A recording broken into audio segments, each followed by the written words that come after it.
Welcome to Building the Future. I'm your host, Kevin Horick. You can check out new episodes of the show every Tuesday and Thursday at 2 p.m. If you missed an episode or want to get more information about the show, please visit buildingthefutureshow.com. Welcome back to the show. Today we have Dr. Nathan Jauvtis, founder and chief scientist at Bolt Motorbikes. Nathan, welcome to the show. Yeah, thanks for having me. Yeah, I'm excited at what you guys are doing. It's very cool, and I love the whole concept behind it and just kind of why you decided to go for it. But maybe before we kind of cover exactly what Bolt Motorbikes is, let's get to know you a little bit better and kind of cover where you grew up. Mm-hmm. Well, I'm a East Coast transplant. I was born in the Boston area, a little town called Lexington, Massachusetts. Okay. And just like a lot of my high school friends, shipped out of town at age 18 to go off to school, to college. So what did you take in college? I studied mechanical and aerospace engineering for my undergraduate degree, and I had such a fun time doing it that I stayed at Cornell for another 4 years to pick up a PhD in mechanical engineering. So what got you kind of passionate about engineering, and why did you decide to go into the field? It's a kind of funny story. So I've always been really active with my hands. I love building things and creating things, and even before I actually knew what gear ratios were and torque curves and all this kind of stuff, I was designing gear reductions for my motorized skateboards and my motorized scooters that I was making as a 13-year-old. That's awesome. Yeah, but the thing that really, and I actually went off to college because I wanted to be a physics major. And what really drew me to physics was mechanics, the F equals ma, and the statics, like how to build a structure. So I was well along my way in physics, and you probably know Bill Nye, the science guy. Yeah, totally. Right? Yeah. Well, he was a Cornell mechanical engineer, graduated in 1977. It was a great year. Huh. And he comes back every year to speak to the engineers. Awesome. And a friend of mine said, Hey Nate, I've got an extra ticket to see Bill Nye, the science guy. Do you want to come? And I said, of course I do. And so I sat front row and center, and the things that he had to say about engineering and mechanical engineering in particular, like I knew at that moment that mechanical engineering is what I wanted to do. Oh, very cool. I think like a lot of kids that were kind of grew up in the 80s, early 90s, I'm sure he inspired tons of people, right? Absolutely. Totally. So, okay, so you graduate Cornell. What did you end up doing after you left university? Well, after my grad studies, I sold my motorcycle for gas money so Really? I could drive across the country with my life's belongings and my girlfriend's life's belongings in her station wagon. We ended up in Southern California. So what made you go to Southern California? Well, I discovered Southern California, like the Newport Beach, the Huntington Beach area, when I was in college out for track and field spring training. And I was like, wow, I want to go to this place. The weather was beautiful. The people were fun, and the waves and the beaches were awesome. So I've always been sort of drawn to extreme and action sports like motorcycles, skateboards, windsurfing, BMX, all these kinds of fun things. Sure. Fun things for me anyways. Sure. And what I discovered was that to get into that industry, it's a lot more who you know than what you know. And I knew a lot, but I didn't know so many people. So I ended up with some silly aerospace engineering job and did that for a couple of years and realized that wasn't quite for me. I loved the engineering, but to be in a company of 40,000 people in 44 countries around the world, I found myself having to get 5 signatures, and it might take a week just to drill a hole in a box that would take me 5 minutes, which included the cleanup. So, yeah. So I love the engineering, but it was too much of a big shift for me to redirect. So then that's when I sort of discovered startups. I'm like, wow, this stuff is awesome. where I can work hard and I can make meaningful contributions and make changes and impact culture. It was eye opening, and that was up in San Francisco when I started about 10 years ago. Okay, so did you move to San Francisco and then find a job, or did you move to San Francisco already having a new job? Fun quick story there is that I said goodbye to North America, and I went for a trip to South America to explore other cultures and see the world a little bit. Very cool. And when I came back to North America, I had at that point then my life's belongings in my Volkswagen Beetle, and I had a friend named Doug who lived in San Francisco. So I said, hey, I'm going to go visit Doug, and I slept on his floor for a couple of 3 weeks. Found a house, found a job, found a surfboard, went on some dates. It was all with Craigslist. And then I found my first moped. And Okay. It was awesome. And Really? It really just sort of, it was, mopeds were so great for getting around the city where a car is just a pain with parking and traffic. And I had my bicycle with me, but that was only good for a couple of blocks. And with the hilly city of San Francisco, Sure. my moped was so great for getting around. But it was really an environmental nightmare. You mix your gas and your oil, and half of it goes out the tailpipe in a cloud of smoke. And as fun as they were to ride and fun to work on, it really wasn't a long-term solution. So Sure. this sort of gets into the birth of Bolt Motorbikes, and that's a friend of mine knew that I was involved with electric mobility and knew that I was into mopeds and motorcycles. He said, hey, Nate, what do you think it would take to make an electric moped? And that was 6 years and 58 days ago. Wow. And that started it all. So, okay, so you and a friend basically started the company, correct? Yep. And are you guys still partners now? Not with that guy. We're still good friends. Okay. But it wasn't the right business relationship. Sure. And so we parted ways, I mean, on great terms. But we've since he's gone on to his ventures, and I built up my team, and we've built the company into what it is today. So, okay, so tell me, let's cover kind of more of the early stages of this thing. So, how did you you have this idea. Where do you start? Because, I get you have a background in engineering and you understand this stuff, but, where do you even start when you're looking to, build something from nothing, and especially something that's complicated like a motorbike or moped? Well, that's a great question. Really, it starts just out of passion. Okay. And I had experience in electrifying mobility. I built electric powered wheelchairs, and then after that job, that was my first job in San Francisco, and I went to work with Zero Motorcycles. Okay. And these guys make electric motorcycles, and they're arguably the world leader in electric motorcycles these days. And when I was working there, we were ramping up to our first 50 bikes. So kind of a similar stage of where Bolt actually is today. And so the things I learned along the way, I was able to apply to Bolt Motorbikes, which back then wasn't the name Bolt Motorbikes. We were just making a really cool motorbike.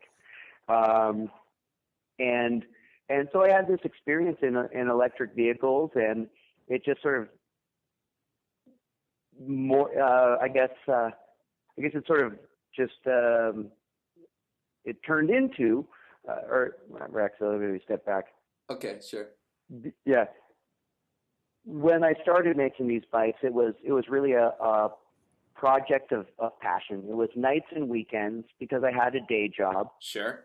And someone once told me, you either have a day job with all kind of money, but not enough time to work on your projects. Yep. Or you have no job, all kinds of time, but no money to work on your project. Yep. So I started working on my nights and weekends so that I could build these prototypes and refine the design. And then about 3 years ago, I quit my day job at the time and started going full time on Bolt. Okay. And their electric vehicles, at least at the time when I was starting these, were still pretty new. Sure.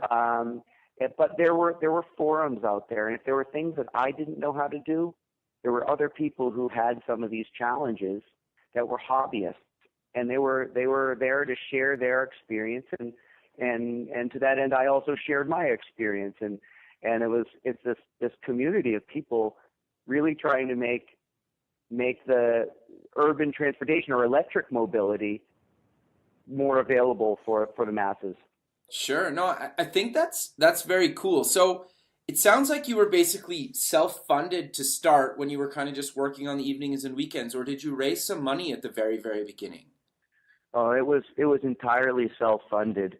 At the time, it was building a prototype, and and even then, the business model wasn't there. We wanted to make sure, first of all, that we could make a product that could actually be a viable solution to the Right. problems that we were trying to solve. So did you basically manufacture and kind of fabricate kind of everything at the beginning just in your garage, or did you order parts, or kind of a combination of both? A little from column A, a little from column B. Okay. So I was actually, it's funny that the bike that we are building today has so many of the characteristics of the bikes that we were originally from prototyping from. So we started off with old moped frames, and we'd cut off the brackets that we didn't want, and we'd weld and braze on new brackets that we wanted, and we'd cut and machine new parts and weld new parts. And for the things that were not off the shelf, we would make ourselves. So, Interesting. literally, there was no sense reinventing the wheel. And Sure. so we would use off-the-shelf wheels, off-the-shelf forks. But the Okay. things that were custom to our application, we would build ourselves. So things like the batteries, the bodywork, the seats, the plastics, the dash, the user interface, all the wiring, the electronics. Well, I'm a mechanical engineer, and as a mechanical engineer, we have a little bit of experience in a lot of areas, including programming and electronics, but very much in the mechanics of how things go together and how to mechanically size components so that they can take the loading and the heat dissipation, all these kinds of things that are relevant in the vehicle. Sure. No, that's really cool. So I'm curious though, you must have like a crazy big garage with a bunch of like machines and kind of gear, or do you kind of just use some of the stuff you have at home, or do you go like rent a Yeah. lab, or kind of how do you fabricate all these pieces? Because there's so many things going on, right? Yeah, there are a lot of tools required to build the parts that go into our bikes, and over the years, I had developed I guess, my quiver of tools. Okay. And part of the idea is that when you're developing a prototype of anything, you can't do things like injection molded parts. Okay. Not if you're a small startup that hasn't raised substantial outside capital. For instance, to make a single injection molded piece that can fit into your palm of your hand might Okay. be a $10,000 or $15,000 tool Oh just to wow. make one part. And so that wasn't, it's certainly not a long-term solution if you're doing prototyping. Once you Sure. get into production and you raise money, or you've refined the design well enough, then it maybe makes sense to invest in this tooling. But we were in the early days just figuring out the proof of concept. How big does the battery need to be? How powerful does the motor need to be? What about the ride configuration, the user experience? These are all things that can be done that can look rough around the edges, but still have the functionality. Totally. So we designed our bikes.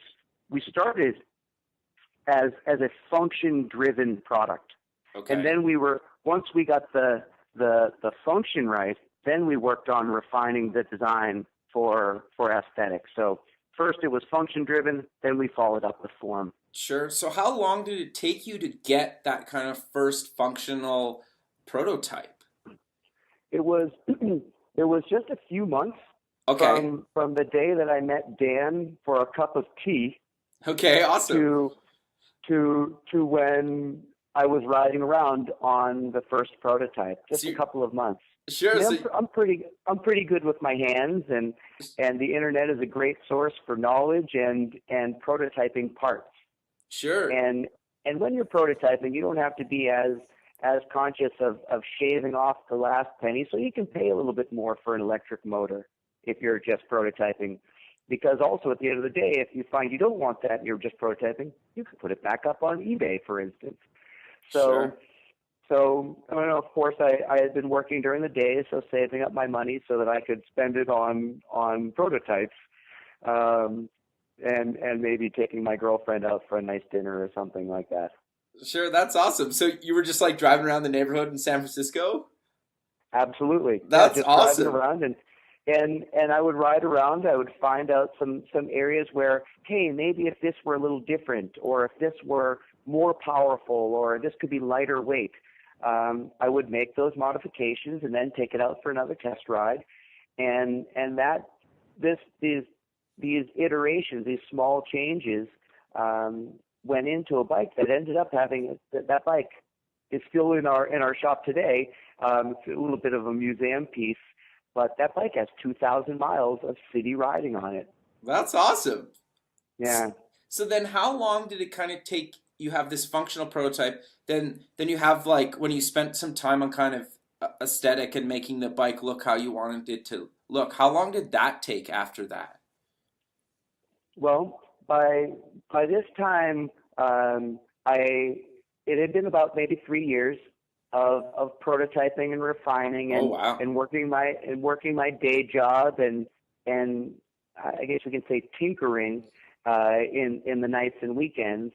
And then when I quit my day job to go full time, it was probably another maybe 3 or 4 months till we had the next generation bike. And this went from basically a dumb bike that had the function that we were after to then adding an embedded system in our Okay. first pass at refining the aesthetic. And again, by this stage, we're not so concerned about manufacturability. We just need to make something, and then we can. Once that was made, then we can refine the manufacturing processes to make the parts scalable and scalable in production, scalable for cost, all these kinds of things. Okay, so you made a new bike then. This is like prototype version 2? Yep, actually, so the first bike became generation 1, 2, and 3. And Okay. at a certain point, at that sort of 3 year time, we put a stake in the ground. We said, okay, this bike we've learned a lot from, but let's build a new bike from scratch. Okay. So again, we snatched up an old moped frame, cut off the brackets we didn't want, we welded and brazed on the ones we did want, and now we started making the parts that would have the look and feel of what the production bike would look like. So you can Right. think of that as our generation 4. Okay, And interesting. with generation 4, the cool thing there is it looked like a production bike, but it was a lot of filing and bending and pushing and grinding to get the look right. And then once we had that in place, this generation 4 bike that we call Bluebird, we name all of our bikes. Okay. Once we had Bluebird in place, What's the we story then behind the name, just out of curiosity? just so that we don't have to say, oh, that bike. I got you. But why And Bluebird? Was there a reason or? well, because the fourth generation Bluebird had a blue accent to it. And yes, Oh, but okay. there's some photos on our website and in some of our media. It was the only bike that we made with this blue accent because when we had Blackie, which was the first bike, which was basically all black. Okay. We worked with a designer friend of ours, and that's where we went from function to function form in generation 4. And to get to generation 4, we worked with our designer friend, and he took our CAD model and extended this and extruded that and pulled this and added some color here, and we found something that was basically what we wanted to work toward. We just had to figure out how to make it. And that's what led us to the Generation 4 Bluebird. Interesting. So when you quit your full-time job, did you save a bunch of money or did you raise some money or a little bit of Yeah, both? I worked really hard for a number of years so that I could save money to build this business. Interesting. Yeah. Okay. And even to date, we are self-funded entirely. Really? Wow. That's Yeah. awesome. Yeah, we had an Indiegogo campaign in this past October, which it was really more pre-sale. So we're selling bikes. It's not that we're raising money, because that money went to building bikes. But otherwise, we've been entirely self-funded. Okay. No, that's very cool. So this version 4 Bluebird, is that basically the first production version that you basically went and said, okay, we're going to manufacture this exact bike?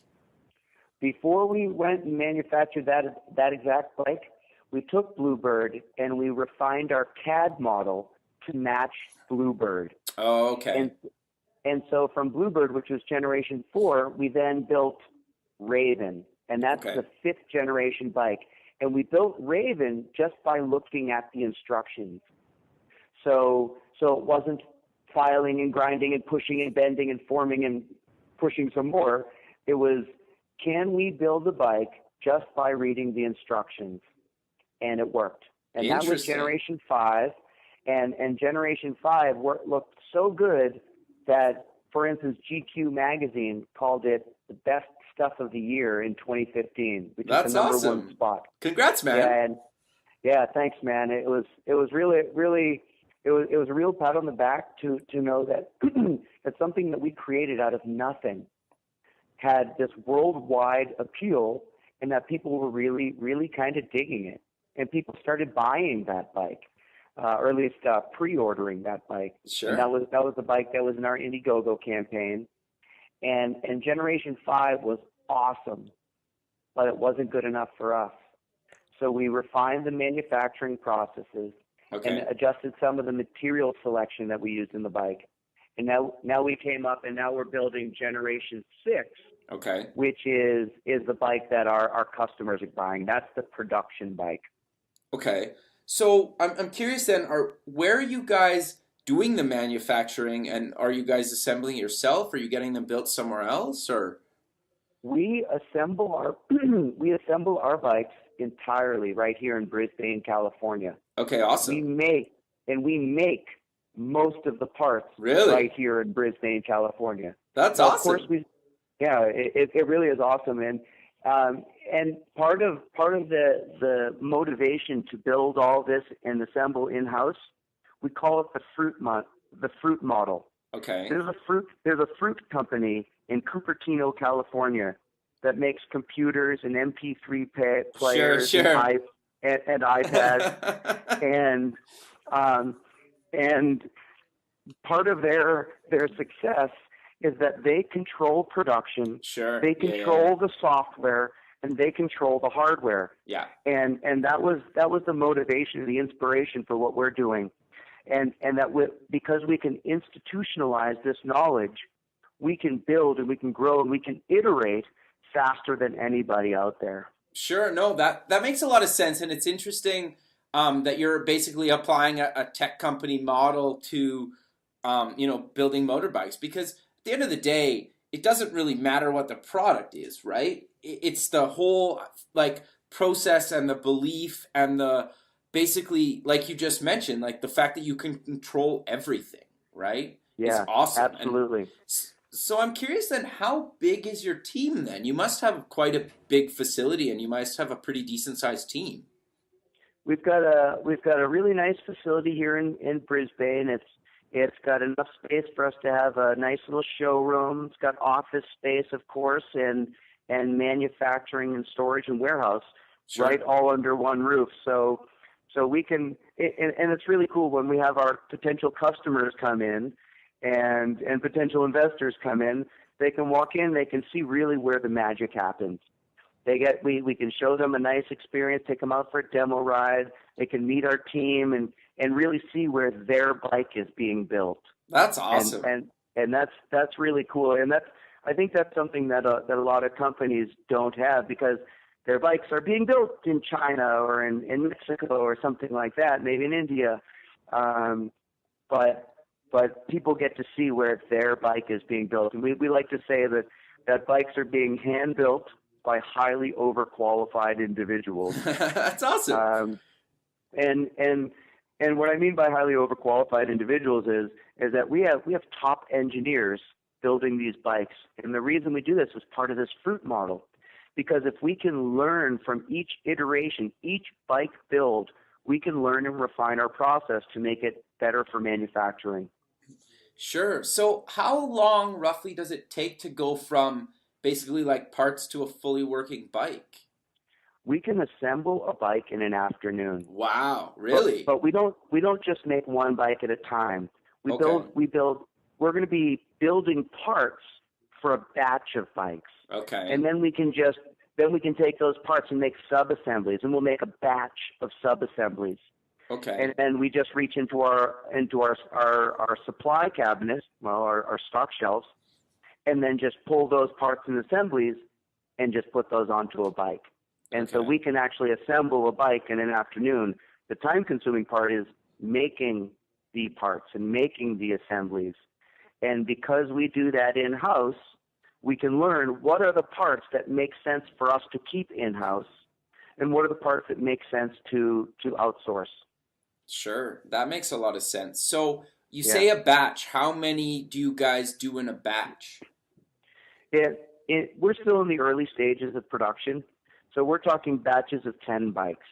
So, Okay. for instance, we have 10 bikes worth of parts on our shelves, and we're taking those 10 bikes worth of parts and we're making the 10 sub-assemblies. And we've already have, some of the parts are pretty well set in stone, and so we have already 100 sets sitting on our shelves.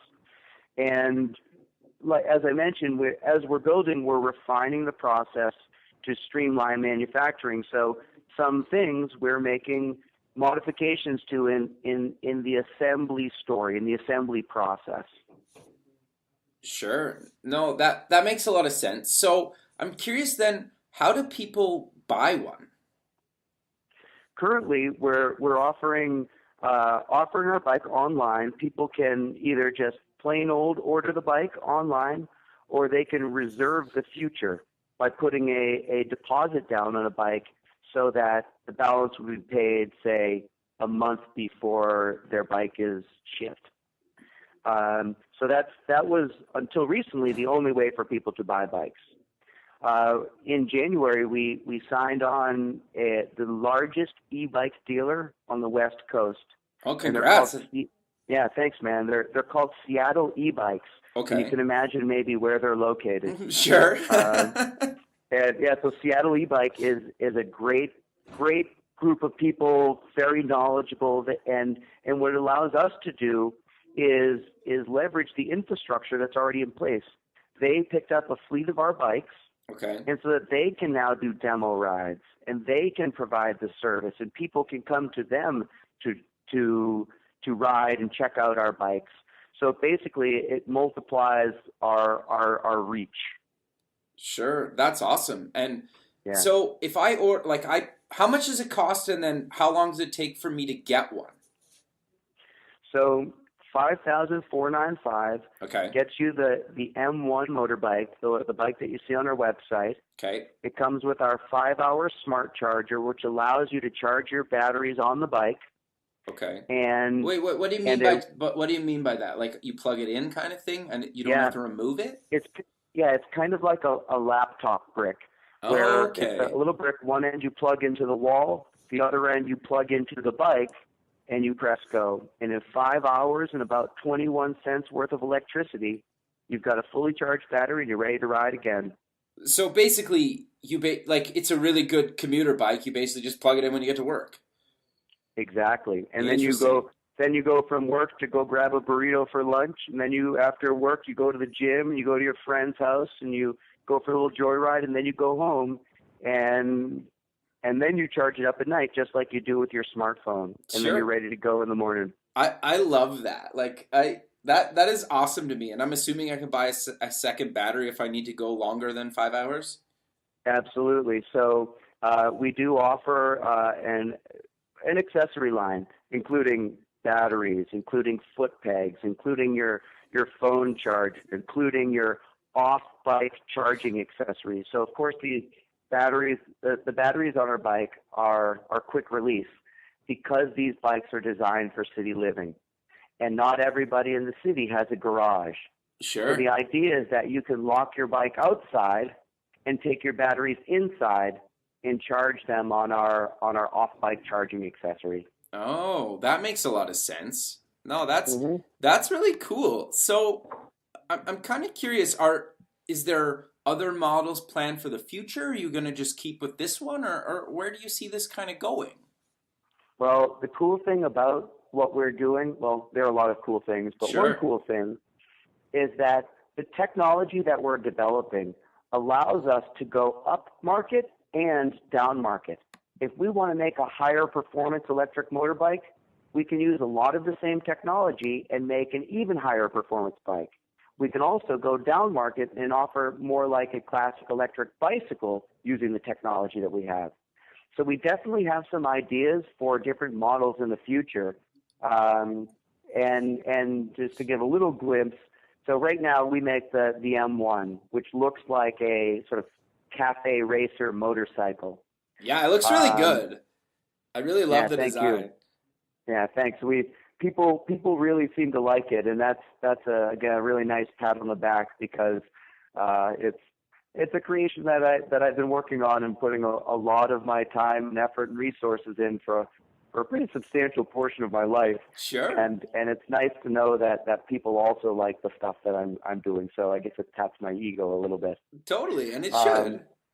yeah, but we've got some ideas for future models. Okay. Absolutely, absolutely, and it's we another company that has been a sort of inspiration for us is Tesla. Sure.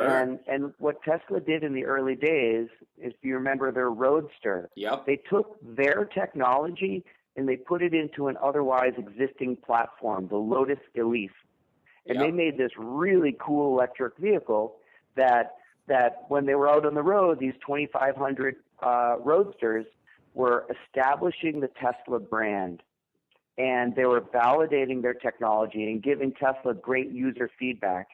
And that's kind of like what we're doing with our M1. We're using the moped platform. We're putting our technology in there, and we're establishing our brand. We're getting great user feedback, and we're able to really just to get our bikes out there. All the meanwhile, we're developing our next generation for high volume production, kind of like Tesla's Model S. Sure. No, that makes a lot of sense. So this might be like a weird question, but is there going to be like a M1 and then every year, like a new version kind of every year, or how does that kind of work? Because like is it kind of the same as just like being a big kind of car manufacturer where they release a new year, right? Like I have a this car Yeah, 2016 or right. whatever. Yeah, so I can see a 2016 M1. I can see a 2017 M1 Okay. that will look very similar, but it has upgrades in either performance or the Sure. technology, something like that. But generally would look the same. I guess to put that into the Tesla analogy, they had their Roadster, which they Sure. were making for a few years, anyways. And then they made their Model S, and their Model S they've been now making for a few years, and then they introduced their Model X. So we can still be offering the same basic model, but just new years. And as the years go on, we can expand our product line. So maybe the MP model Right. or the MC model, something like these, which are different beasts, if you know what I mean. No, totally. So I'm curious, what's the story behind the M? Uh, M is it's a motorbike. Okay, Yeah. interesting. No, that's cool. Like, it's just because you had like kind of different names for your prototype, so I was just kind of curious to know about the M, but that makes sense. Yeah. So each bike we give a name. So Genesis was the first bike of the Generation 6 Okay. model. There's Genesis, there's Gemini, there's Knick, And we name all of our bikes, and for each of our customers that are getting a bike, we give them a custom plaque that has the serial number of their bike, the name of their bike, and the birthday of the bike. That's awesome. That's very cool. Like you Yeah. personalized it to them. Yeah. That's very cool. So I'm kind of curious to know, like obviously $5,000 for like a motorbike seems really, really cheap to me. And it's awesome that you guys are building something that affordable and that, it could basically majority of cities, in North America, you could at least ride them for many months of the year, if not all year around. Um, I'm curious to know, will you just stay with kind of doing motorbikes, or are you guys looking to kind of expand outside of that, or it doesn't really make sense to kind of expand outside of that? We're a mobility company, Okay. and whether it's two-wheelers, three-wheelers, four-wheelers, or more, a lot of the same technology applies. Okay. We're using renewable energy. We're using these batteries to power motors that propel vehicles. Interesting. We're motorcycle riders, so Sure. naturally we gravitated towards building motorbikes. But we can do anything. But we just want to make sure that we're keeping laser focus on the task at hand. And in Sure. this case, it's building these motorbikes.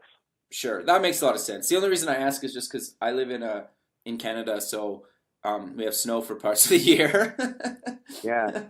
But no, that's awesome. The other thing I'm kind of curious about, is there different color variations? Are you going to offer that at some point?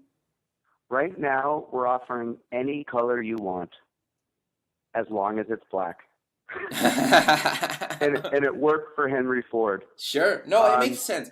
But we've had a lot of people actually ask, hey, what colors are going to be available, and we are working on offering different color schemes. But right now, black kind of goes with everything, and Sure. people seem to like it. And just like, again, using Tesla as a model, you can't get a yellow Tesla Model S. They offer a few colors, Sure. but if you want to paint your car or wrap it in vinyl, you can do that, but that's on your own dime. Sure. No, I think that makes sense. And kind of why I asked you those two questions is because it kind of circles back to what you mentioned earlier on about like basically building your model based off Apple, right? Hmm. If I order a MacBook Pro, well, I get the silver version, right? Hmm. And if I order the iPad, whatever, I get maybe a couple colors. And again, like Hmm. you said, the Tesla model. So I love the fact that you basically are like, this is what we're doing right now. We might offer a couple other colors, but we're really focusing on we're building, this one thing right now. We want to get it perfect, and then maybe in the future we'll consider adding other product lines, but right now we're just doing this thing. And I think that's super important to kind of just reiterate to people starting out because, and that's kind of why I see the question if you're going to move to other kind of mediums or other vehicle types because so many people think that they need to get 10 different products, but it makes a lot of sense just to really focus on having one product be perfect exactly how you want it, and then maybe, and who knows, maybe you'll do it, maybe you won't do it. If it makes sense down the road, you'll consider it. And I think I just wanted to kind of reiterate that again to the listener. Yeah, I think that's a big pitfall that a lot of young companies fall into, that they get too distracted from the task at hand. Sure. And we in any startup can learn so much by getting a product out to market. At a certain point, it's good enough. Now, granted, it may not be perfect, but it's good enough. And you can learn so much more by launching your product and then iterating on it rather than polishing. And that's one thing that I've learned along the way. And I'm a bit of a perfectionist. I want to see perfection, but at a certain point, it's good enough. And we can learn so much from our customer feedback that we can implement so much quicker than if we kept imagining and refining. And we can do that. We could spend 6 more months making our product what we think is perfect. Sure. And then we get that into the hands and they say, oh, but if this were over here, then it would be easier to use. and we can learn that so much quicker by getting our product out in the market. And I think that applies to a lot of companies out there. Sure, I think that's really good advice. So I'm curious, just kind of along that line, is there anything that you guys really learned once you released the product that you were like, oh, we probably should have done that, or oh, I never thought that this would be, or people would love this thing so much, like a certain thing about the bike? That's a great question. The bits of feedback that is generally pretty consistent to us the bits of feedback that we're getting is actually pretty consistent with the things that we thought were either lacking or really quite strong. People really seem to resonate with the quick release batteries. Sure. And that was very important to us because we know that not everybody has a garage. Totally. And not everybody can just wheel their bike right in. Now, the reality is that you actually can wheel this into any apartment and into any elevator. Really? And you can wheel it into your office and park it next to the bicycles because there's no gas, there's no oil, there's no leaks, there's no smell. Right. And so you can get to places that you really just cannot get to with a gas scooter or a small motorcycle. So a lot of the feedback that we're getting is actually quite consistent with our intention, and we're still even refining the experience, whether it's a security feature to deter thieves from taking your batteries. All these things are pretty consistent with what we had in mind. So the fact that we haven't had such harsh criticism suggests that maybe we could have launched quicker. But even in the early days, we got a lot of criticism. Our batteries are too boxy from our demo riders and people that we would share our product with. And to that end, we took that criticism and we refined the aesthetic and we smoothed off some edges, and that seemed to really go over well with our customers. Sure. I think that's really cool, and it's almost like you're basically almost talking about somebody that's doing like a software startup, right? Where you just kind of keep refining things and you launch, and I love how I love the whole process to this, right? It's the whole thing is, it's like a new era of manufacturing, basically, is what you guys are doing. Do you think that's a fair comment? I think that's totally appropriate as it applies to software as well. In a software company, you're going to have bugs in your software. Sure. And some of the best feedback you can get is from the customers. And I think a lot of these customers, especially in our case, our early customers are people that they understand that they're getting serial number 001, sure, 002, and we're getting our bike store customers, and they know that they're early adopters, and that they're going to get the support that probably our 100th customer might not quite get. Sure, that makes sense. And so they win because they get a great experience. And they also get to be the first person or the third person to have one of these cool bikes that we believe is really going to change urban transportation. Sure, that's awesome. But Nathan, on that note, we're kind of running out of time. So maybe let's close the show again with where people can find you guys online and any other social media links you want to promote. Absolutely. We're at boltmotorbikes.com, just like a lightning bolt. And we're very active on social, so our big outlets are Twitter, Instagram, and Facebook, and it's Bolt Motorbikes. Awesome, man. This has been awesome. I really appreciate you taking time out of your busy day to be on the show, and I look forward to following your guys' progress throughout the rest of the year and beyond. And again, thanks a lot. Yeah, I really appreciate it, man. And hopefully next time I'm in San Francisco, I can come down and we can meet up. It's a must. Yeah, I'm excited. Sounds good, Kevin. Well, it's an absolute pleasure talking with you, and I look forward to keeping in touch, man. Sounds great, man. All right, we'll talk soon. Yep, bye for now. Bye. Bye-bye.